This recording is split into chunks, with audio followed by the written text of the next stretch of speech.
গরিব, রোজা রেখেছে আল্লাহর জন্য, বাবাও রাখছে, বউ রাখছে, সন্তান ছোট ছোট বাচ্চা আছে অল্প বয়সে, তারাও রাখছে। এই যুবক ভাইরা, আল্লাহর শুকর, আমি 6 বছর থেকে আমার বাবা আমাকে রোজা রাখা শিখাইছে। 6 বছর থেকে একটা রোজাও ভাঙ্গি নেই। আলহামদুলিল্লাহ, আমার 6 বছরের মেয়ে আলহামদুলিল্লাহ রোজা ছাড়ে না। না উঠাইলে পরের দিন না খায়া থাকে, রাগ কইরা খাইবে না, উঠাইলাম না কেন। আর আপনাদের হালাত কি?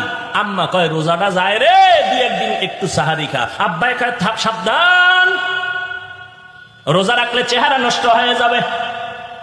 ওই আব্বাজানকে জিজ্ঞেস করি, ও বাবা, তোমার সন্তান রোজা রাখলে চেহারা নষ্ট হয়ে যাবে, ওই সন্তানটা মোবাইল চালাইয়া চালাইয়া চেহারাটা নষ্ট করে ফেলেছে, একটু বলো বাবা এখন সেই চেহারাকে ভালো করবে? আহা, ও আল্লাহর বান্দারা, রোজা রাখছে ঘরের স্ত্রী সন্তান, কিন্তু বিকেল বেলা মাথা গরম, ইফতারি করার টাকা নাই। স্বামী আর স্ত্রী পেরেশান হয়ে গেল। আমরা পানি পান করিয়া ইফতারি করবো, কিন্তু বাচ্চাদের কিছু না দিলে লজ্জা লাগে। বাবায় পাগল হয়ে গেছি, আমার হাতে 1 টাকাও নাই। হঠাৎ করে মনে পড়ছে আমার বাড়ির পাশে একটা বড় লোক আছে মুসলমান, একটু দাঁড় আনি, কয়েক টাকা দৌড়াইয়া গেছে। ভাইজান, আমি গরিব, আমার আজকে ঘরে রোজাদার, ইফতারির কোনো আয়োজন নাই, একটু যদি দয়া করে কিছু টাকা দিতেন, ধার আমি পরে দিয়ে দেব। কি করবা ইফতারি? কয় নাই, তোরে টাকা দেওয়া যাবে না। বড় লোকেরা যার আছে আরে বেশি দেয়, গরিবেরে দিবে না। বড় লোকেরা বড় লোকেরটা মাইরে খাইলে কিন্তু একটু সহ্য করা যায়, এমন গরিবেরটা মারে ও সইতেই পারে না। গরিবের যখন ধমক দিয়ে তারায় দিল, মুসলমান ধনী মানুষটা গরিব, চোখের পানি আর ধরে রাখতে পারে না। ইফতারির সময়, দোয়া কবুলের সময় আমি কি জবাব দিব? কত বাবা মাজায় গামছা বেঁধে কষ্ট করে করে, স্বামী স্ত্রীরও জানায় না, সন্তানেরও জানতে দেয় না, কষ্ট করে টাকা কামাই করে সন্তানের মুখে হাসি উঠায়। অনেক স্ত্রীরাও জানে না স্বামী কি পরিমাণ কষ্ট করে। ও আল্লাহর বান্দা, ওই গরিব মানুষটা কান্না করে করে বাড়ির দিকে যায় আর কয়, আল্লাহ, আমার মুসলমান ভাই কিছু টাকা আমারে ধার দিল না, আমি সন্তানের কাছে মুখ কেমনে দেখাবো? আল্লাহর কাছে যখন কান্না শুরু করলো, আল্লাহর কুদরতি দরজা খুলে গেল। হঠাৎ অন্য দিক থেকে আসতেছিল একটা বিধর্মী মুসলমান, গরিবের চোখে পানি দেখে কয়, বাবা কাঁদো কেন? কয় এমনি। তুমি শুনা লাভ কি? কয় বলো। কয় আমি ওই বাড়ি গেছিলাম, আমি কিছু টাকা ধার চাইছিলাম, আমার মুসলমান ভাই দেয় নাই। সমস্যা কেন? আমার ঘরে বাচ্চাগুলো রোজা রাখছে, আমিও রোজাদার, স্ত্রীও রোজাদার, ইফতারির আয়োজন নাই। বিধর্মী লোকটা কয়, ভাই পারলে টাকা দিস, না পারলে দাবি নাই, আমি কিছু টাকা দিলাম, ইফতারির আয়োজন করো। কি করবে বিপদ মুহূর্তে? ওই টাকাই না ইফতারির আয়োজন। এবার ইফতারির টাইম, দোয়া কবুলের সময়, কপাল খারাপ এই জাতির। ইফতারির টাইম, দোয়া কবুলের সময়, দুনিয়ার কথা ওই ইফতারির টাইম। সামনে লইয়া স্ত্রীও ব্যস্ত। ও ভাই, আধা ঘন্টা আগে স্ত্রীর কাজটা শেষ করাইতে পারেন না? ইফতারি সামনে নিয়ে স্ত্রীও চুপ, কমপক্ষে 20 মিনিট দোয়া করবে, আপনিও করবেন। এই ইফতারির আগ মুহূর্তে দোয়া কবুল, এই সময় মহিলাও ব্যস্ত, বাচ্চারা ডিস্টার্ব করে, স্বামী বেচারাও, এই পেঁয়াজতে নুন হয় নাই, শরবতে চিনি হয় নাই, এনে একটা হুলস্থুল অবস্থা, দোয়া করার টাইমই নাই। ওই ইফতারির দোয়া দাও ভরে নাই, আজান দিছেও লগে লগে খাওয়ান শুরু, অথচ দোয়া কবুলের সময়। রোজার মাস এমন বরকত, কিয়ামতের আগে এরকম বরকতের আর সময় পাবেন না। সাহারি খাইতে যখন উঠেন, পুরা টাইম হলো তাহাজ্জুদের টাইম। কপাল খারাপ, জনমের মতো 3 প্লেট খাইবো, মাজা সোজা করে লাইবো, খাইতে খাইতে 2 রাকাত তাহাজ্জুদ পড়বেন, অথচ টাইম আছে পড়ার, ইচ্ছা করলেই পারে। তাহাজ্জুদ বরকতের সময়। আল্লাহ ফজর, যোহর, আসর, মাগরিব, এশায় আসে না, প্রথম আসমানে আল্লাহ কুদরতের নজর দেয় তাহাজ্জুদের সময়, ভোর রাত্রে। আল্লাহ সেহেরির উসিলায় সুযোগ দিছে, খাইতে খাইতে আজান ঠেকায়া দেয়, তাহাজ্জুদ পড়ার টাইম নেই। আজান দেয় এরপরও ঢুকাইতেছে। হায় হায়। এবার ওই বিধর্মীর টাকা নিয়ে ইফতারির আয়োজন করে। এবার দোয়ার সময় তো হাত উঠেছে, আল্লাহ কি দোয়া করবো? বিধর্মী টাকা দিছে, একটা দোয়া কইলেই ফেলাইছে, আল্লাহ কিচ্ছু তুমি যদি নাও দাও, ওর কলিজায় তুমি ইমানের নূর দিয়ে দাও। দোয়া কবুল হয়েছে না হয় নাই? কবুলের সময় আল্লাহর কুদরত। রাতের গভীর, ওই মুসলমান অহংকারী টাকা দেয় নাই, রাতের বেলা ঘুমের মধ্যে তাকায় দেখে কিয়ামত কায়েম হয়ে গেছে। ঘুমের মধ্যে দেখে কিয়ামত কায়েম হয়ে গেল।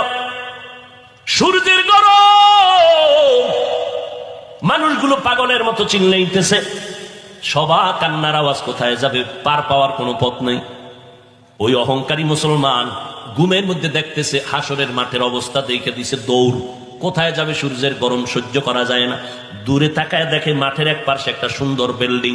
দৌড়ায় গেল, গিয়ে দেখে বিল্ডিং এ তালা লাগানো।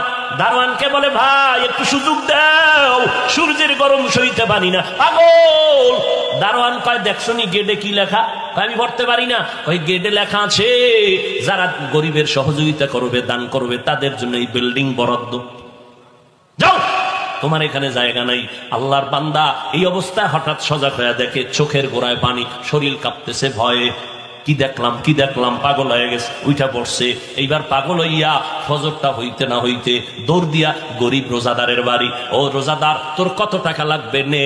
বলে, এখন টাকা লাগবে না, কালকে লাগছিল, ইফতারির জন্য দাও নাই, এখন আর লাগবে না। তো ইফতারি করছুনি? বলে, করছি। টাকা পাইছুনি? পাইছি। কে দিয়েছে? তুমি শুনে লাভ কি? বলে, না বলো।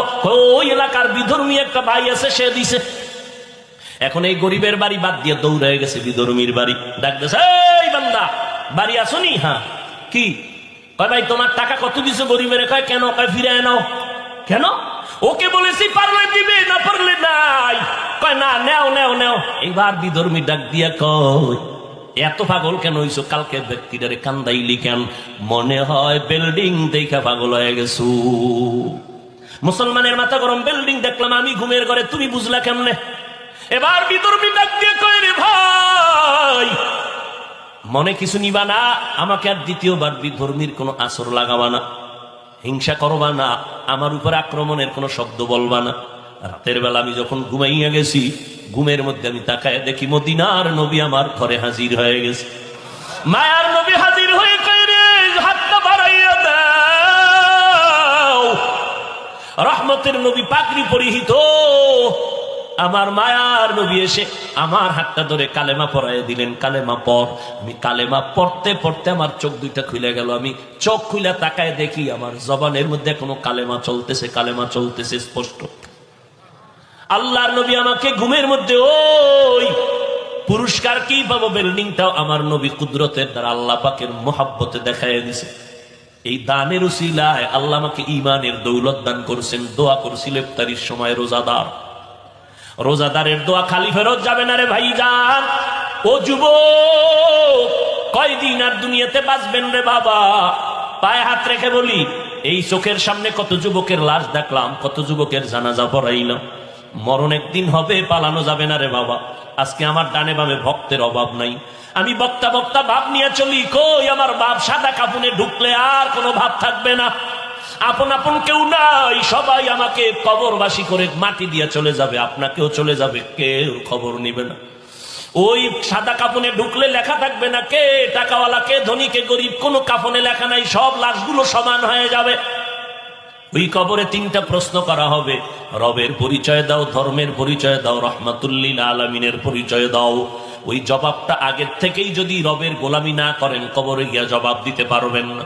ও আল্লাহর বান্দারা, আল্লাহর কোরআন মিথ্যা নয়, নবীর কথা মিথ্যা না। এখনো সময় আছে, আল্লাহর কাছে তওবা করেন, নামাজ পড়েন। আল্লাহর হুকুম মতো চললে, নবীর তরিকা মতো চললে তো চাকরিও যাবে না, লেখাপড়াও বন্ধ হবে না, ব্যবসাও বন্ধ হবে না।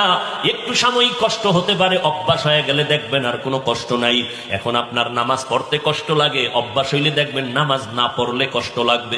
এখন আপনার রোজা রাখতে কষ্ট লাগে, অভ্যাসে পরিণত যখন হবে, আল্লাহ কবুল করলে তখন দেখবেন রোজা না রাখলে কষ্ট লাগবে।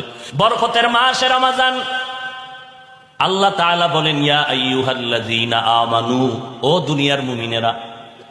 আল্লাহ বলতে গিয়া মায়া লাগায় বলছেন, ও আমার বন্ধুরা। সময় নেই, আপনাদেরও ধৈর্য নেই, আল্লাহ কবুল করেন। তাহলে আমি যে যুক্তিটা দিলাম তারাবির ক্ষেত্রে আবার রাগ করলেননি কেউ? ভাইরা আমার, আল্লাহর মোহাব্বত নিয়ে আল্লাহ ডাকলেন, ও আমার বন্ধুরা। বন্ধুকে যদি ডাক দেয়, মোহাব্বত বাড়ে না কমে? ইয়া আইয়ুহান নাস, ও মানব জাতি বলে নাই, বলেন আমানু, ও আমার প্রিয় বন্ধুরা। আল্লাহ কয়, ও মুমিন, তোমারে আমি আল্লাহ বন্ধু হিসাবে গ্রহণ করে নিলাম। এবার আপনার আল্লাহকে বন্ধু হিসাবে গ্রহণ করবেন কিনা সেটা আপনার হিসাব নেওয়া দরকার। আল্লাহ আপনাকে মুমিন বলে বন্ধু বানাইয়া নিয়েছেন, এবার বন্ধুর কাছে একটা দাবি করলে বন্ধু ফালায় না, আগে বন্ধুর মোহব্বতের দাবি রাখছে, বন্ধু কয়া ডাক দিছেন। বন্ধু হয় কেমনে? কয় নামের সাথে নামের মিল হলে বন্ধু হয়। ও ভাই তোমার নাম কি? কয় আবুল কালাম। কয় আমার নামও কালাম। নাম যেহেতু এক, তুমি আমার দোস্ত, আমি তোমার দোস্ত। কাজের সাথে কাজের মিল হলে ও বন্ধু। তুমি কি করো? কয় কন্ট্রাক্টরি করি, আমিও কন্ট্রাক্টরি করি। তোমার কাজ আমার কাজ যেহেতু এক, তুমি আমার বন্ধু, আমি তোমার বন্ধু। আল্লাহ বলেন আমার একটা সিফাতের নাম আছে মুমিন, তোমরাও মুমিন। তুমি আমার বন্ধু, আমি আল্লাহ তোমার বন্ধু হয়ে গেলাম। আল্লাহর কিছু কিছু নাম আছে যেটার অংশ বান্দার মধ্যে পাওয়া যাবে, আবার কিছু নাম আছে যেটা বান্দার মধ্যে পাওয়া তো দূরের কথা, ধারণা করলেও শিরিক। আল্লাহ হলেন আলিম। এই আলিমের অংশ বান্দার মধ্যে আল্লাহ কিছু ইলম দান করেছেন। আল্লাহ হলেন মালিক, মালিক ইয়াউমিদ্দিন, প্রতিদান দিবসের মালিক। কত দুনিয়ার কি মালিক না? কয় মালিক। তবে বান্দা তোমার হাতে আমি কিছু টাইম দিলাম, মালিকানার আমানতদারি করো। কিন্তু আল্লাহর আর একটা নাম আছে রাজ্জাক। এইটা কোনো বান্দার মধ্যে আসবে না, কখনো কল্পনা করা যাবে না। ভাইরা আমার, আল্লাহ বন্ধু বলিয়া যদি কয় এই কাজটা করো, আল্লাহ কত দয়াময়। করো কয় নাই, কি কইছে? কুতিবা আলাইকুমুস সিয়াম, তোমাদের উপরে রোজা ফরজ করা হয়েছে। আমি বললাম ও ভাই আপনি আমার বন্ধু, আপনার জন্য স্টেজের পিছনে একটা হাদিয়া রাখা হয়েছে, একটা জিনিস রাখা হয়েছে আপনার জন্য, নিবেননি? আপনি চিন্তায় পড়ে যাবেন, কি বোম নি না কোনো কঠিন কিছু, একটা পেরেশানি ভিতরে। আহা, আল্লাহ কয় এই পেরেশানি নাই কেন? কুতিবা আলাল্লাযীনা মিন ক্বাবলিকুম, এই তোমার জন্য যে হাদিয়াটা রাখছি এটা তোমার ভয়ে কিছু নাই, তোমার দাদারও এটা দেওয়া হয়েছে, তোমার আব্বারও দেওয়া হয়েছে। ও আমার আব্বা আম্মারে যদি দেওয়া হয় তো এটা তার কঠিন কিছু না, আমার আব্বা নিতে পারলে আমিও পারব। আল্লাহ কয় রমাজানের রোজা ফরজ করা হয়েছে, মানবানি? এটা কেমন কঠিন? কয় না, তোমাদের পূর্বপুরুষ যারা ছিল সবার উপরে এই কাজটা দেওয়া হয়েছে, তারা করেছে। এইবার কয় হ্যাঁ, তাহলে একটু ধৈর্য সহ্য করে মেনে নেওয়া যায়। আহা, আল্লাহর কথার কত মজা। কুতিবা আলাইকুমুস সিয়াম কামা কুতিবা আলাল্লাযীনা, কয় পুরস্কারটা নিলে ফামু কি? বাঙালি না, বান্দা আগে পুরস্কার নগদ চায়, বাকির নাম ফাঁকি। ফামু